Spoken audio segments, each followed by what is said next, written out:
Hola amigos, mi nombre es Adrián, tengo síndrome de Tourette y trastorno de identidad disociativo, lo que antes se llamaba personalidades múltiples. No voy a hablar de eso, sino que les voy a hablar de algo que yo pensaba que tenía, que era epilepsia. Incluso algunos médicos me dijeron que yo tenía epilepsia porque presentaba convulsiones, pero hoy, justamente hoy, fui a cita con los neurólogos. eh, y me confirmaron de que yo no tengo epilepsia, lo cual es un gran alivio. Primero porque estoy tomando un antiepiléptico que se llama Epival, que engorda demasiado. Yo era muy flaquito antes.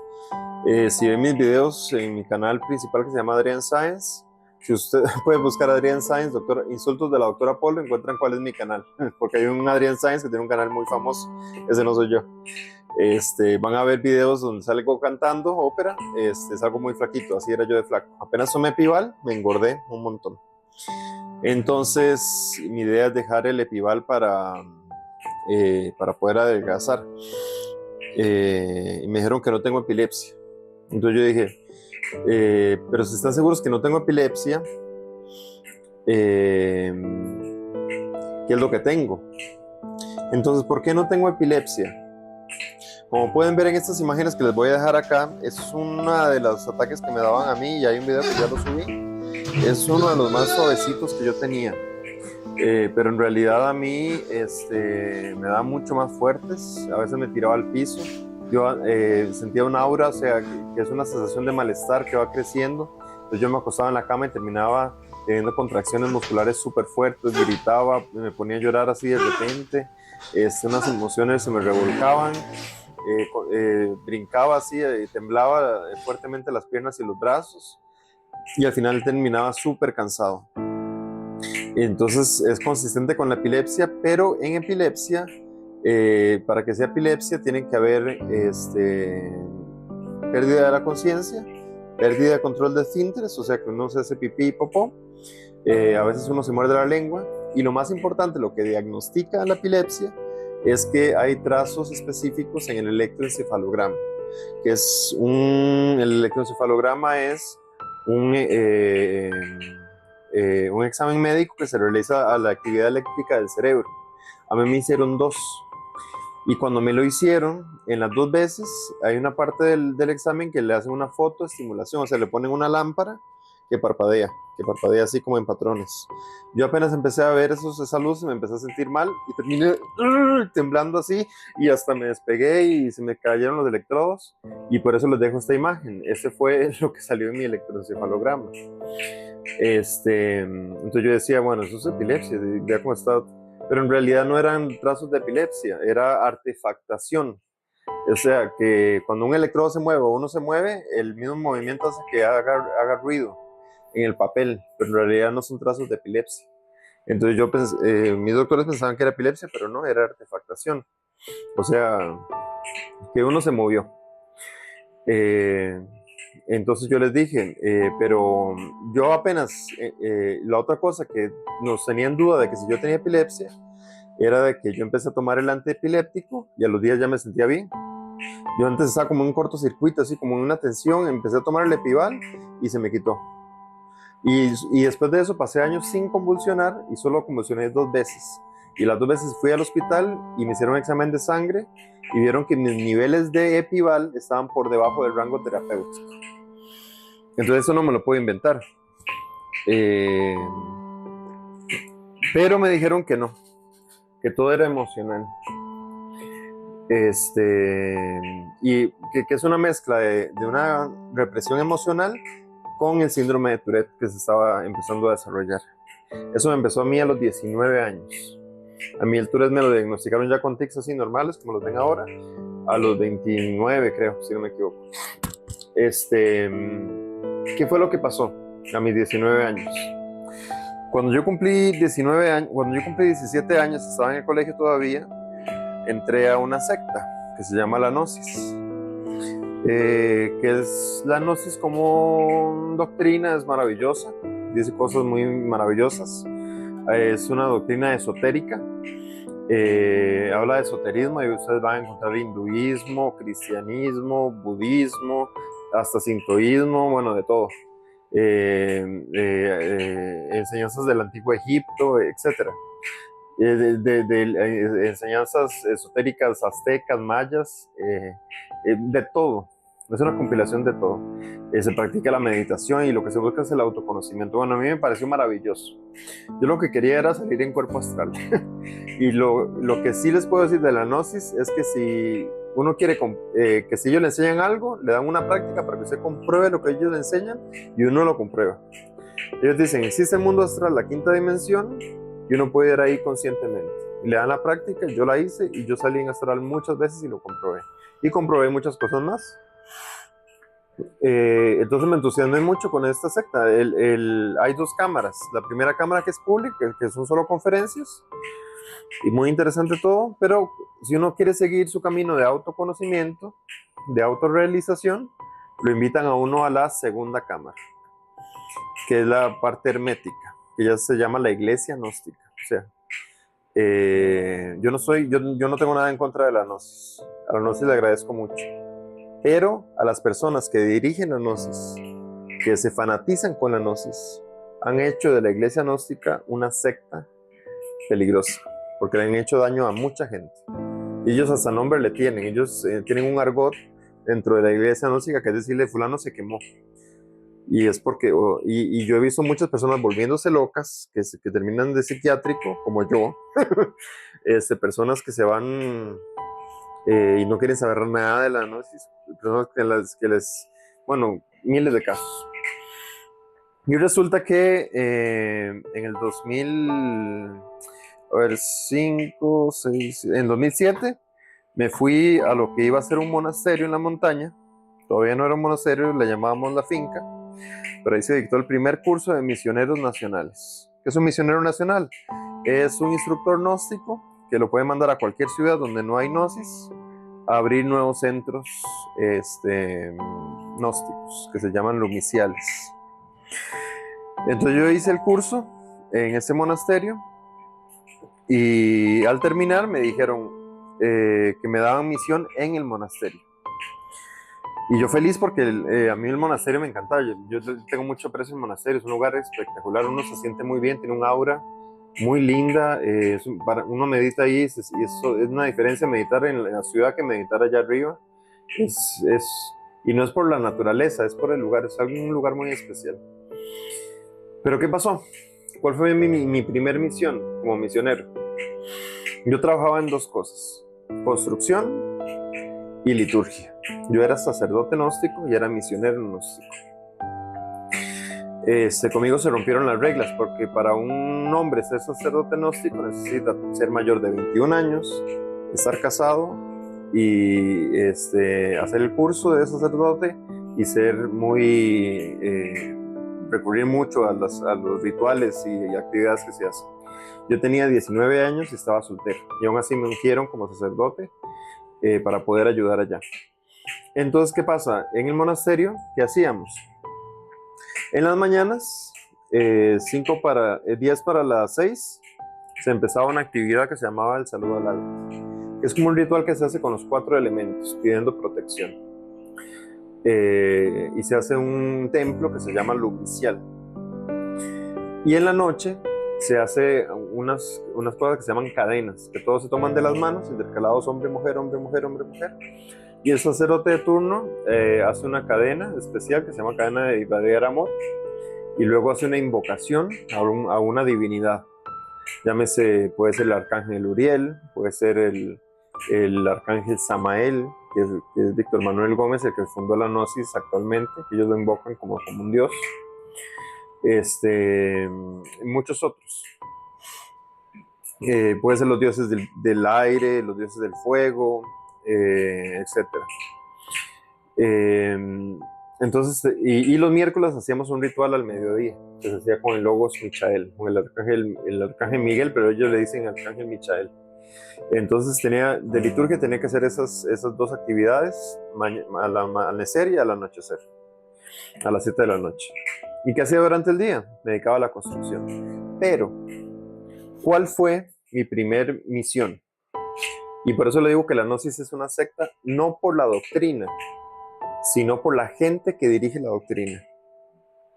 Mi primer misión fue construirle una casa al líder del monasterio. Y yo por dentro decía, pero yo no soy así. ¿Qué estoy haciendo? Lo que pasa es que la gnosis se basa en 3 aspectos. Los 3 fundamentos son la muerte, el nacimiento y el sacrificio por la humanidad. Muerte es eliminar los defectos psicológicos. Nacimiento es crear el alma y unirse con Dios. Y el sacrificio por la humanidad es hacer obras para ganar méritos espirituales, ganar dharma y para pagar el karma. Yo decía, ¿qué sacrificio estoy haciendo yo construyéndole la casa personal de alguien? Pero yo dije, no, es que a mí me gusta mucho estar en el monasterio, yo lo voy a hacer de todos modos. ¿Y qué pasaba? Que vivíamos en una pobreza muy grande. Era muy precaria la situación en la que vivíamos. El monasterio vivía de donaciones y los sábados se bajaba a la feria del agricultor y las personas que vivíamos ahí íbamos con sacos y le pedíamos a cada uno de los vendedores que nos regalara algo.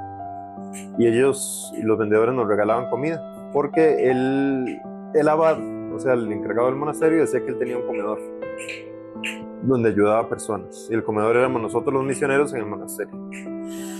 Y claro, ellos piensan, los agricultores de la feria del agricultor piensan que era un comedor de niños necesitados y no éramos nosotros. Entonces nosotros en el monasterio comíamos puro chayote, arroz y huevo y ya. El chayote para arriba y para abajo, yo adelgacé un montón y trabajaba demasiado. ¿Qué pasaba los sábados y domingos? Que invitaban a la gente que vivía en las ciudades a que subieran al monasterio a trabajar. Entonces ese día los que vivíamos ahí, pues ayudábamos a trabajar. ¿Y qué pasa el lunes? Pues tenemos que seguir trabajando. O sea, no teníamos descanso. Si llovía, trabajábamos bajo la lluvia, porque tenemos que terminar el proyecto. Y comíamos solo 3 veces al día y puro chayote, arroz y un huevillo de vez en cuando. Y 2 rojas de pan por ahí. Entonces, eso, más el fanatismo, que yo me puse muy fanático.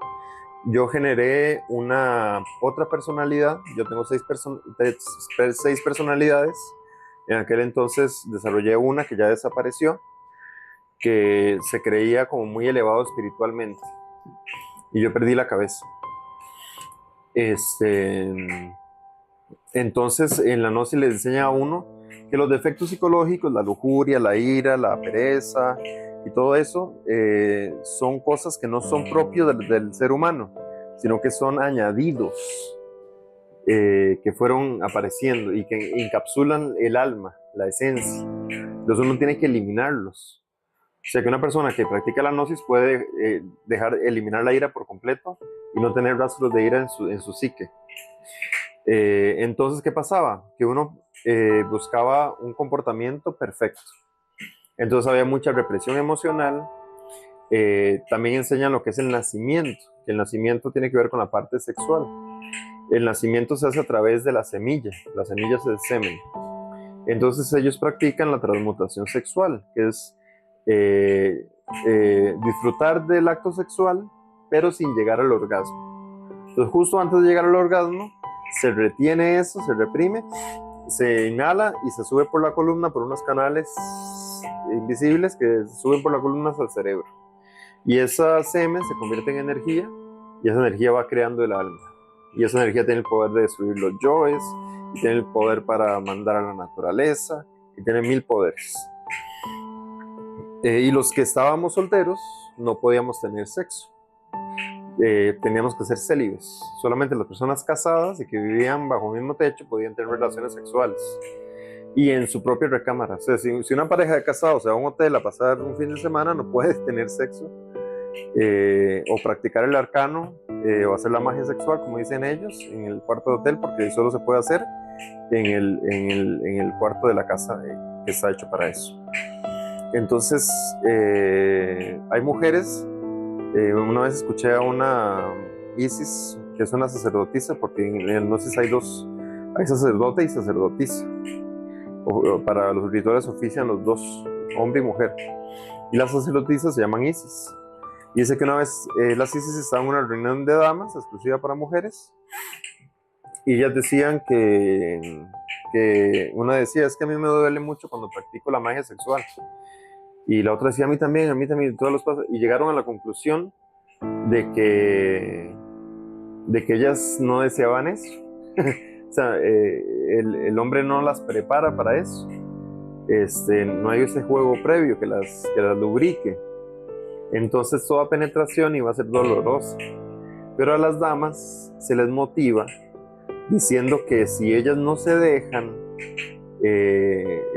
si ellas se rehúsan a hacer la magia sexual con el esposo, le retrasan el camino espiritual al esposo. Entonces entre ellas se motivan para nunca frenarle el trabajo espiritual al esposo y estar siempre dispuestas a practicar la magia sexual. Entonces hay unas que no tenían ganas y aún así tenían que hacerlo. O sea, casos de muchos esposos violaron a sus esposas y sus esposas ni cuenta se dieron. Y los hombres no podíamos masturbarnos, no, eso no se podía. Hacíamos ejercicios para transmutar ese semen en energía. Entonces había represión emocional, había represión sexual, había mucho trabajo, había mala alimentación. ¿Y qué pasó con eso? Y encima daba muchas conferencias. Por ejemplo, los sábados a las 5 siempre había una conferencia antes del ritual de las 7. Porque a las 7 se hace un ritual egipcio ahí muy bonito. Y los rituales siempre, las conferencias siempre son exigentes. ¿Y de qué eran las conferencias? No estamos haciendo nada. Todos estamos dormidos de conciencia. No hemos avanzado nada. Estamos llenos de ego. Una persona por ahí en la semana dijo algo que no estaba muy bien. ¿Y que hacía el abad que estaba encargado de eso? Se quedaba calladito. Pero luego usaba el púlpito para regañar a esa persona, pero regañaba a todo el mundo. Decía, y en forma de burla. Entonces decía, como esas personas que dicen esto y lo otro, qué barbaridad. Se ve que no han estudiado la gnosis. ¿Cómo se ve que no se nota que no conocen las obras del maestro Samael? Se nota que están muy, muy bebés en esto de la gnosis, del camino espiritual, y se burlaban de ellos. Entonces, toda esa represión emocional, sexual, toda esa mística, estar todo el tiempo rezando, no se podía escuchar música que no fuera clásica dentro del monasterio, no se puede jugar ningún juego, solamente el ajedrez dentro del monasterio. Y ese encierro, ¿verdad? Convivir con muy poquitas personas. ¿Qué pasó? Que llegó un momento que yo, en momentos de agotamiento, empecé a tener a los 19 años mis primeras convulsiones. Y ellos no sabían qué era. ¿Y qué pasó? Que la secta de la gnosis no lo enseña. La gnosis es como doctrina, pero la gente que dirige la gnosis sí lo enseña. Y este señor que es el abad del monasterio de Costa Rica, que se llama Keter, que está en el Cerro de la Muerte, dijo una vez, lo peor que le puede pasar a uno es caer en los brazos de un médico de la medicina tradicional. Yo cuando escuché eso, siendo gnóstico siendo estudiante gnóstico, yo dije, eso está mal, pero igual me quedé callado porque en la secta siempre hay una jerarquía. Entonces se respeta mucho la jerarquía. Y ir en contra de la jerarquía se ve muy mal. Y uno queda como rebelde, como dormido, como con falta de comprensión. Y ahí se alaba la rebeldía positiva, se alaba la comprensión, se alaban cosas, la obediencia, se alaba la disciplina. Entonces decía, no, para eso tenemos el libro Medicina Oculta y Magia Práctica del maestro Samael, que tiene miles de recetas de medicina gnóstica para eso. Entonces me trataba con tecitos, con plantas medicinales, me inyectaba complejo B. Cuando vi que la cosa estaba muy fea, me dijo el abad no vamos con el quiropráctico. Me dijo, el doctor del sistema nervioso es el quiropráctico. Y eso es una falacia terrible. A uno nadie le tiene que tocar la columna. Hay quiroprácticos que han matado gente haciendo los movimientos de cuello. Y pagué un montón de plata yendo al quiropráctico, pidiéndole a mi mamá plata, porque yo no manejaba plata, yo no trabajaba por dinero, yo trabajaba de gratis, porque era sacrificio por la humanidad, y para un tratamiento que no me sirvió para nada. y yo seguí convulsionando. Y así todos mis 20 pasé con crisis. A veces se me quitaban y pasaban muchos meses bien y luego me volvía la crisis. Y luego quedaba en cama 3 días, no me podía mover. Me levantaba a comer y luego bajaba a mi cuarto y ahí me encerraba hasta que ya me recuperaba físicamente.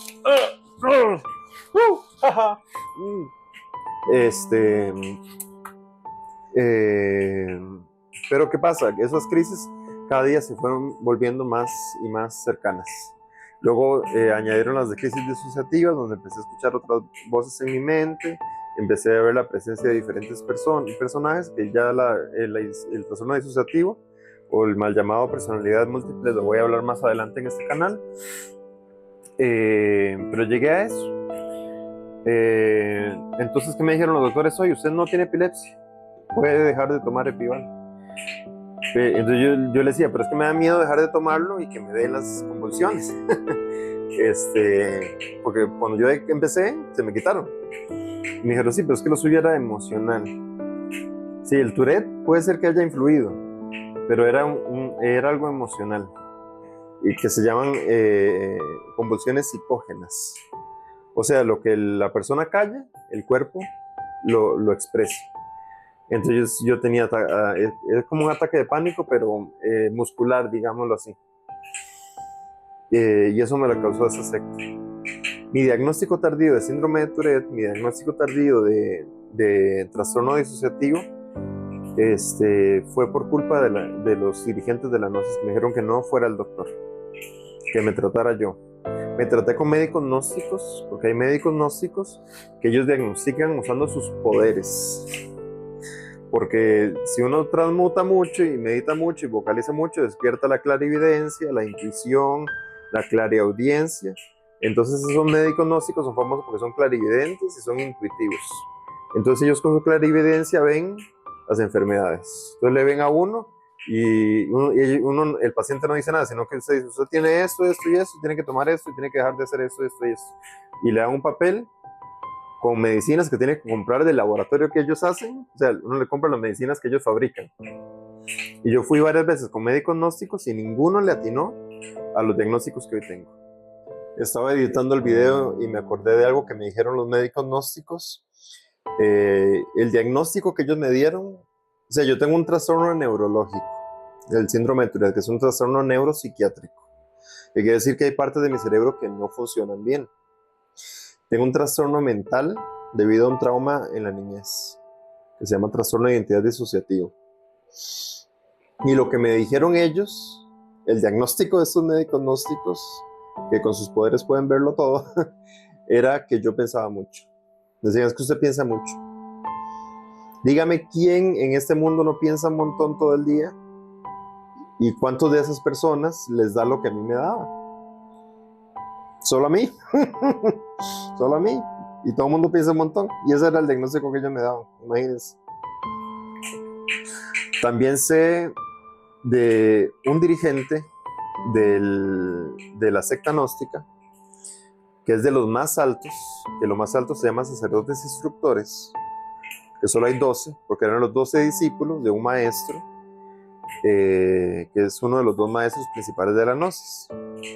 Ese señor le realizó una limpieza mágica, porque se hacen limpiezas en la Gnosis, que yo doy fe de que sí son verdaderos, porque a veces yo estaba así como, me sentía como pesado, como mal y todo eso, me hacían una limpieza de esas mágicas, de teurgia, que es magia blanca, y luego yo me sentía como si hubiera quitado un gorila de encima, y solo me habían pasado unas plantas y un huevo y lo echaban a la fogata y me pasaban una espada, y de verdad funciona, o sea, la Gnosis funciona, la Gnosis es cierta.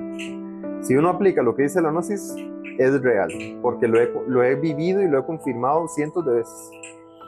Pero la gente que dirige la Gnosis, que se fanatiza con la Gnosis, causa demasiado daño a la pobre gente de afuera. Yo conozco un amigo mío, tiene depresión de años. Yo le dije, vaya al psiquiatra, porque usted no está triste por vago ni por pendejo, está triste porque está enfermito. Él fue y a las semanas le volví a contactar y le dije, ¿cómo le va ahora que lleva tanto tiempo con el tratamiento? Me dijo, Adrián, es que el vicario de la iglesia y me dijo que dejara ese tratamiento porque era del psiquiatra y que era malo y que me bajaba la vibración y dejé el tratamiento. Entonces, vea que los dirigentes de la iglesia gnóstica recomiendan sus miembros dejar tratamientos médicos. No lo recomiendan, pero uno termina como deduciéndolo. Entonces muchos jóvenes de la gnosis no hacen su carrera en la universidad. Conocí uno que dejó el colegio, se salió del colegio para hacer misión y sacrificarse por la humanidad. Yo, mis 20, que era mi edad para estudiar, no lo estudié cuando me salí de la gnosis. Estudié mi carrera de paramédico. Hay personas que dejan su trabajo para poder ser misioneros y consiguen un trabajo cualquiera que les permita andarse moviendo de ciudad en ciudad y se vuelven vendedores ambulantes y ganan poquitito, pero son misioneros.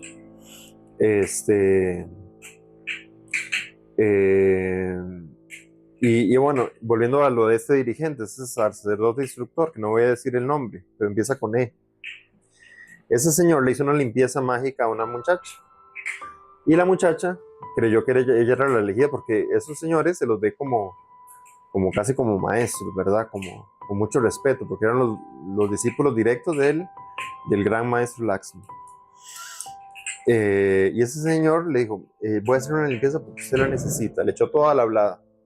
Y le dice, vaya a la casa del abad cuando no haya nadie y yo voy a estar ahí.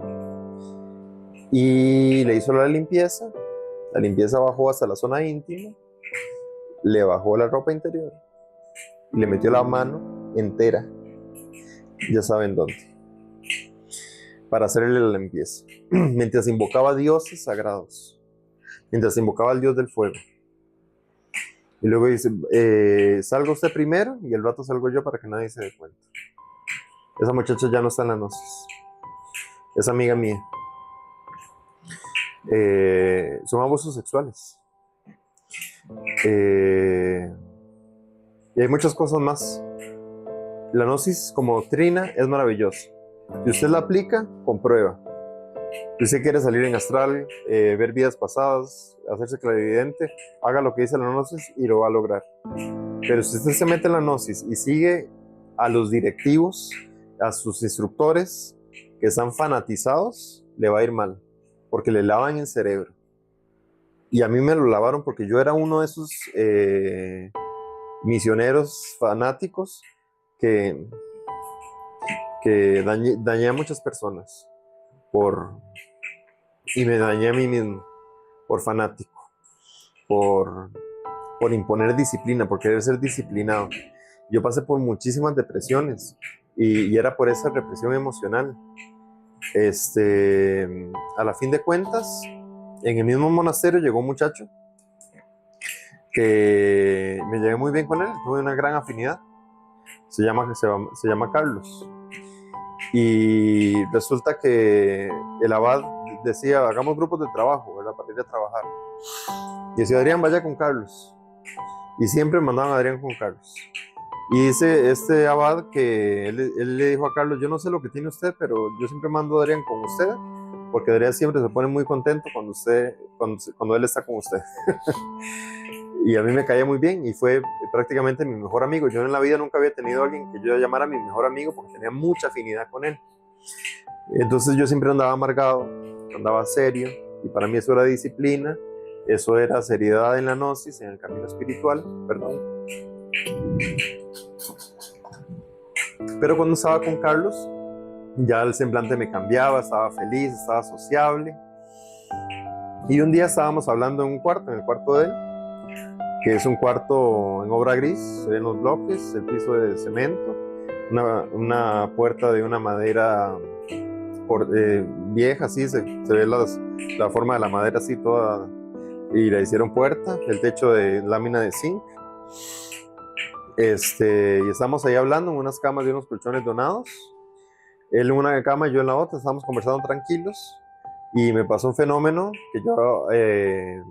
que yo digo que es por mi enfermedad mental, que yo vi un doble mío que salió de mi cuerpo y yo lo veía a colores, le veía la forma, como si estuviera viendo a otra persona, pero era yo, que salió de mi cuerpo, se fue hacia donde él, le dio un beso en la boca y corriendo se devolvió y se me metió otra vez. Yo me quedé asustado Dije buenas noches y me fui para mi cuarto. Entonces yo me pregunté, ¿será que me gusta Carlos? ¿Qué pasa? Yo soy bisexual. Yo sé que soy bisexual desde los 12 años, cuando escuché la palabra y el significado de la palabra, valga la redundancia, de ser bisexual. No, yo recuerdo que estaba en la escuela y dijeron, tal vez es bisexual. Y yo, ¿bisexual? ¿Qué es eso? Y me dijeron, alguien que le gusta a los hombres y las mujeres. Yo inmediatamente dije, entonces yo soy bisexual mentalmente. Porque yo sentía atracción hacia hombres y hacia mujeres. Y desde los 12 años me queda clarísimo. Pero los gnósticos son completamente homofóbicos. Si a la primera cámara, a la cámara pública, llega un homosexual, a uno le enseñan como instructor de que tiene que darle duro y decirle cosas horribles para que no vuelva más para que no llegue a las conferencias. Y si ese pobre homosexual aguanta hasta la última conferencia y se le ofrece entrar a la segunda cámara, hay que llevarlo aparte, preguntarle, ¿usted es homosexual? Y si dice que sí, le dice, no lo dejamos entrar a la segunda cámara, está prohibido. Entonces, yo nunca lo dije. Entonces yo dije, como yo soy bisexual, bueno, me caso con una mujer y no pasa nada. Igual me gustan también las mujeres. Pero yo en ese momento, cuando tuve ese amigo Carlos, yo dije, ¿será que me gusta? Y resulta que allá en el monasterio terminamos teniendo un pequeño romance. Nunca lo consumamos porque se decía que si un hombre se unía sexualmente con otro hombre, uno quedaba, ellos le llaman cuaternario. O sea que el Dios interior de cada uno, porque la gnosis cree que cada persona tiene su Dios interior particular, se desligaba por completo y para siempre y lo condenaba uno al infierno, a la involución, al averno, al tártaro, sí, eso.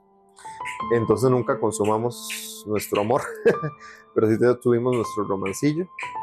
Pero yo sentí un arrepentimiento terrible por la misma represión emocional y yo hice algo incorrecto. Entonces yo me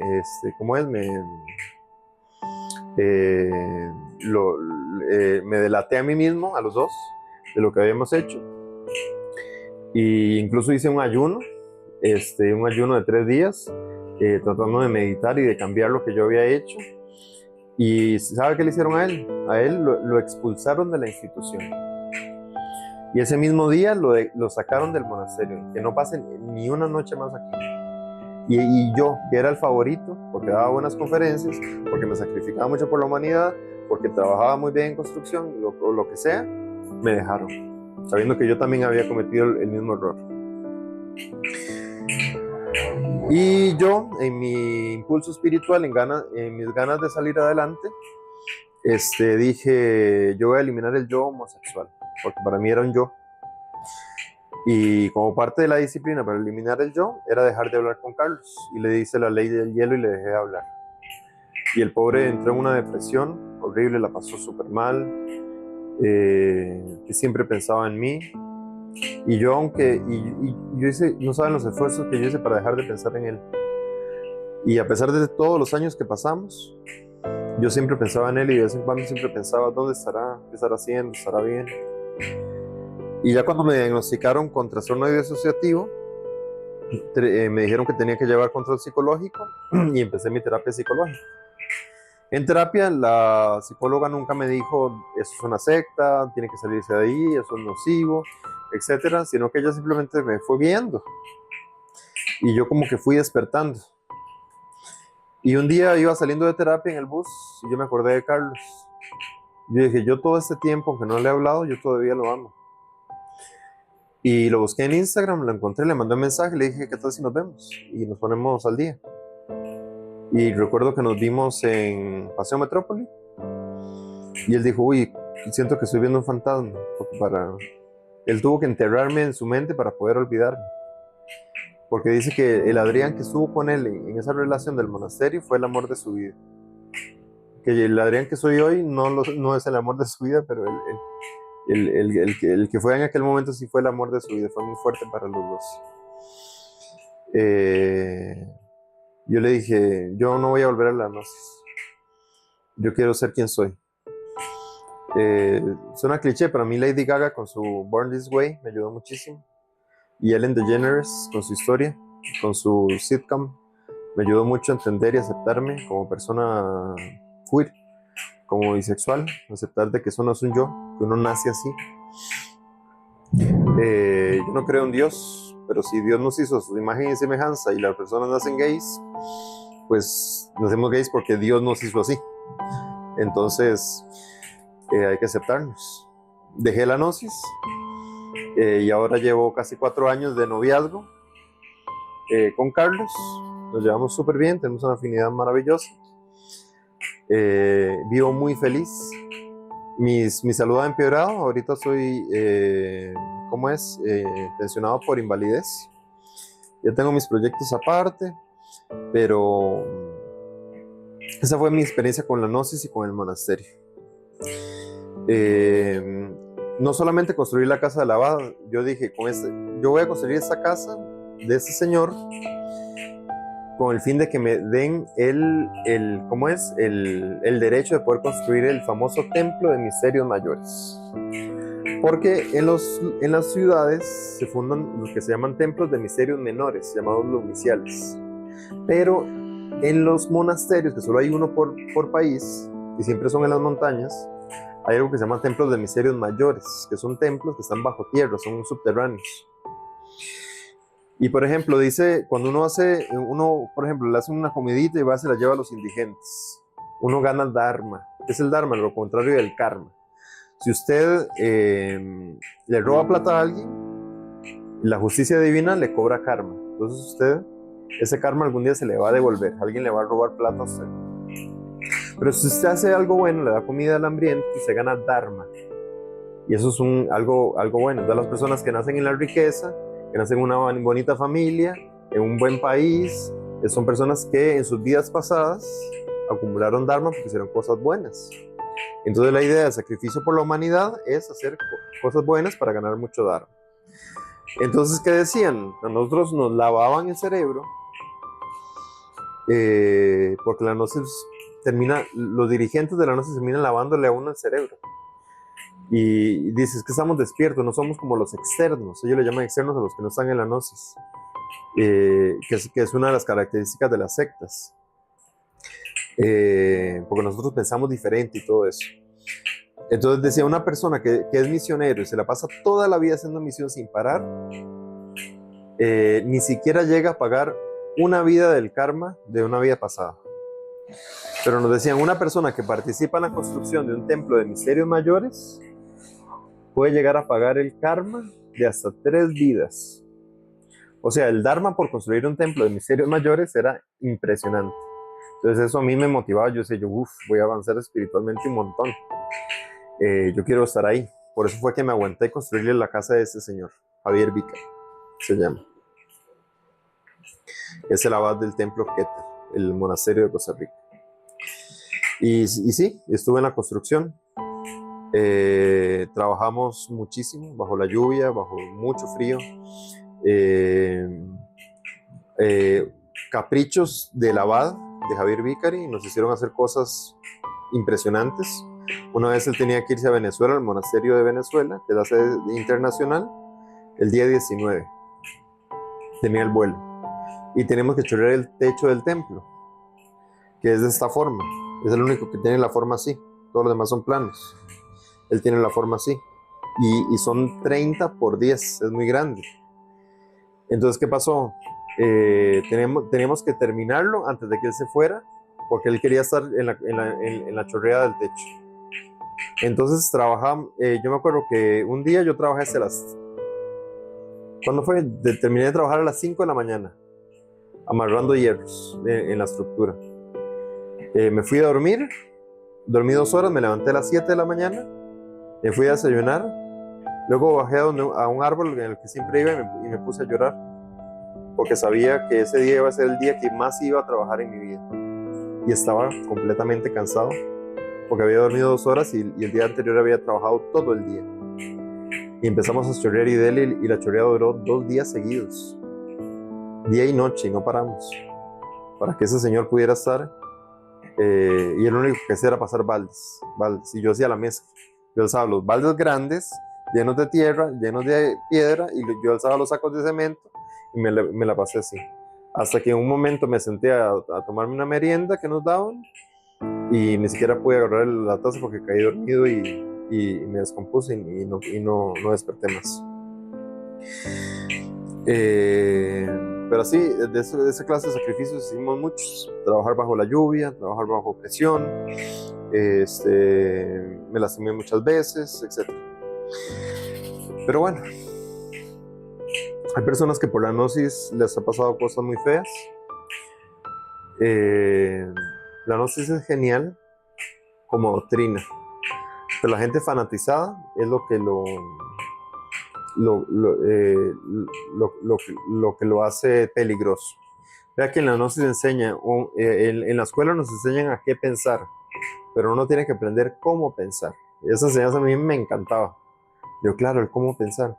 Y entonces, ¿qué pasa? En la gnosis lo adoctrina a uno para enseñarle cómo pensar. Entonces, prácticamente le están enseñando qué pensar. O sea, le están lavando el cerebro, lo están adoctrinando para que piense como tienen que pensar ellos.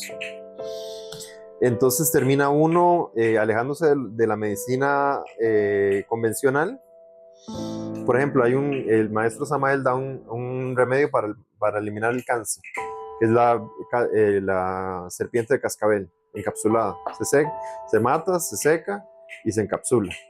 Se toma una cápsula diaria y quita el cáncer, según él. Pero dice, este remedio es muy celoso. Si usted toma otro remedio para el cáncer acompañado con este, no le funciona. O sea, una persona con cáncer gnóstico, y yo los he conocido, porque yo he estado en un hospital gnóstico, toman solo cascabel y no van a quimioterapia. Personas han dejado su carrera, han dejado de estudiar solo para ir a hacer curso de misioneros. Yo he escuchado, por ejemplo, a Carlos, le dijeron, él estaba en la universidad, le dijeron, el vicario les dijo, yo no les digo que dejen la carrera, pero sí les recomiendo que se pierdan un cuatrimestre para hacer el curso de misioneros, y luego vuelven a la carrera. Y él lo hizo, dejó de ir a la universidad un semestre, y al otro semestre se volvió a matricular, pero dice que era imposible. Hacer misión, trabajar y estudiar es imposible. Porque una persona que está en la gnosis tiene dos trabajos. El trabajo que lo mantiene a uno como persona y el trabajo que le dan a uno en los centros gnósticos. Porque tiene que trabajar en la liturgia, en los rituales, tiene que limpiar el lugar, tiene que salir a vender cosas, tiene que hacer actividades mensuales para pagar el alquiler, tiene que sacar plata para pagar la luz, el alquiler. Bueno, esa es mi queja. Y yo, entonces, ¿qué pasó conmigo al final? Lo que yo callaba, el cuerpo terminó diciéndolo en forma de explosión, en forma de unas convulsiones horribles que eran espantosas, que por fin ya culminaron y espero que no vuelvan más. Mi consejo, si les interesa el esoterismo, estudien la gnosis. Mi otro consejo, si van a entrar a la segunda cámara, no sigan personas. Hagan su camino solos. Y no sigan a nadie. Saludos.